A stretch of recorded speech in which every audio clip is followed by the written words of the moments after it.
Shalom, Devosi Bilangan 28. Demikian firman Tuhan ayat 1-15.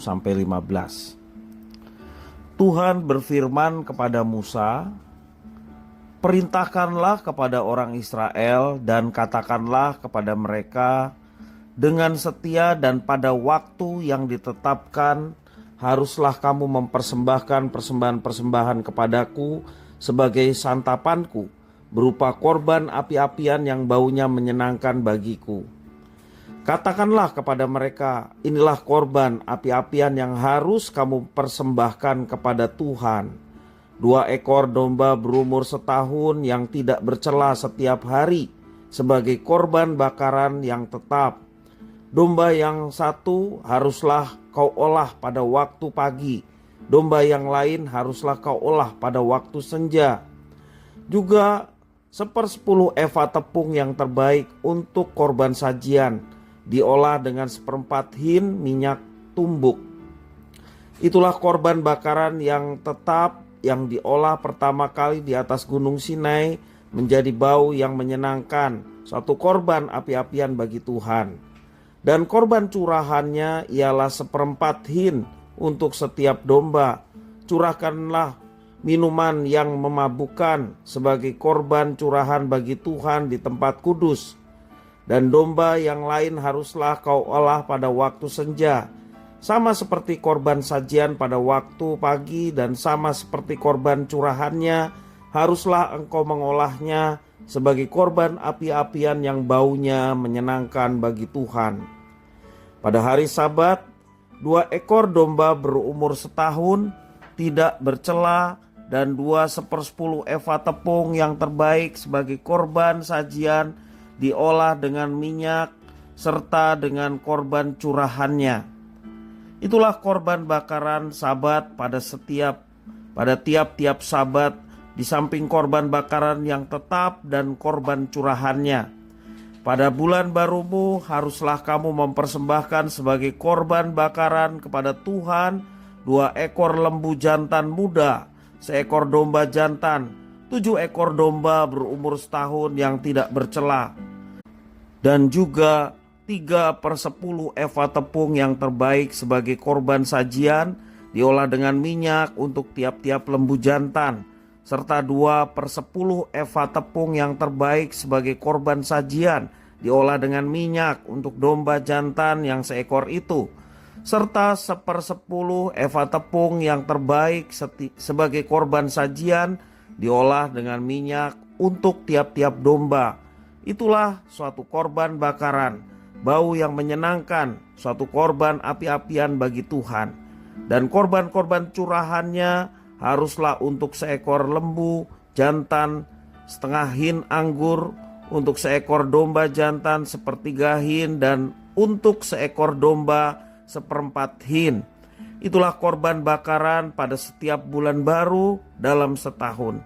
Dan 1 ekor kambing jantan haruslah diolah menjadi korban penghapus dosa bagi Tuhan, serta dengan korban curahannya di samping korban bakaran yang tetap. Demikian firman Tuhan. Pemberian seperti apa yang diperkenan oleh Tuhan Allah kita? Pernahkah kita memikirkan hal itu? Dalam ibadah kepada Tuhan Allah, bangsa Israel memiliki berbagai aturan yang berkaitan dengan korban.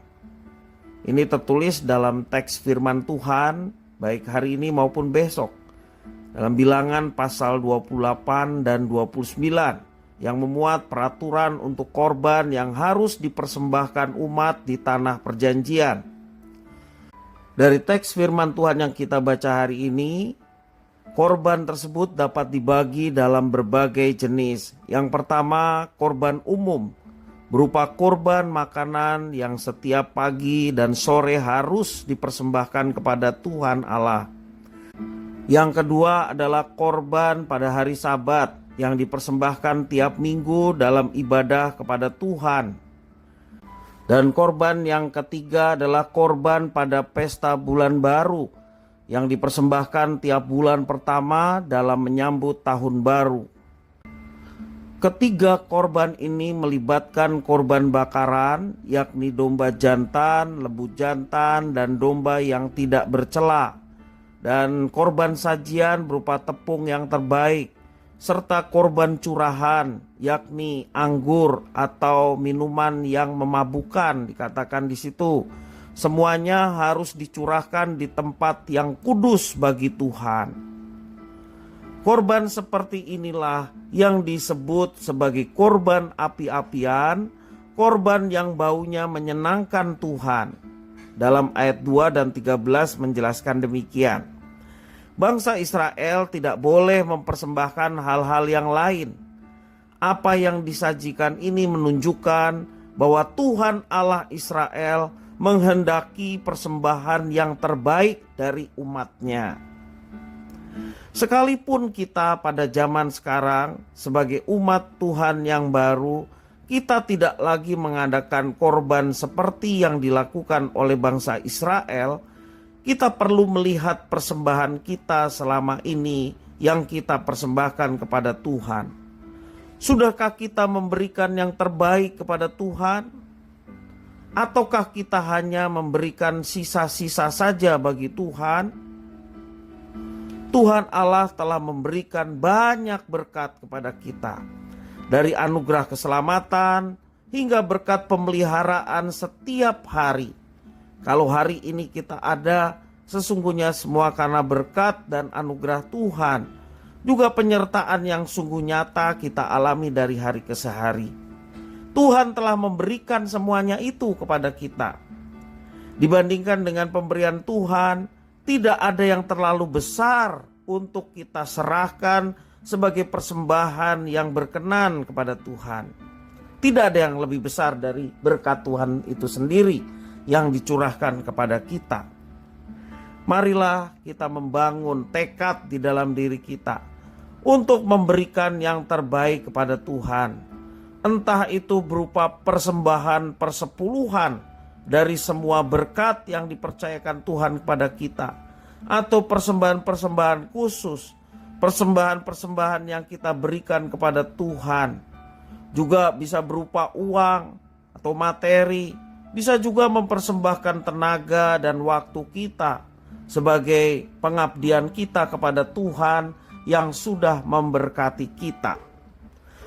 Biarlah pemberian kita menjadi persembahan yang harum di hadapan Tuhan Allah kita.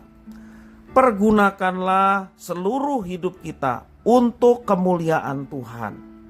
Sebagaimana firman mengajarkan, kamu telah dibeli dan harganya lunas dibayar, karena itu muliakanlah Tuhan dengan tubuhmu. Kita persembahkan tubuh kita untuk melayani Tuhan, dan seluruh pendukung hidup kita juga sesungguhnya hakikatnya adalah milik Tuhan yang mesti kita kelola dengan baik dan penuh tanggung jawab. Maka kita persembahkan apa yang terbaik bagi Tuhan. Jadikanlah hidup kita untuk mewujudkan karya terbaik yang diperkenan oleh Tuhan Allah kita, dan mempersembahkan yang terbaik bagi Tuhan Allah kita yang senantiasa sudah menyatakan kebaikan dan berkat-berkat-Nya kepada kita sekalian. Tuhan Yesus memberkati.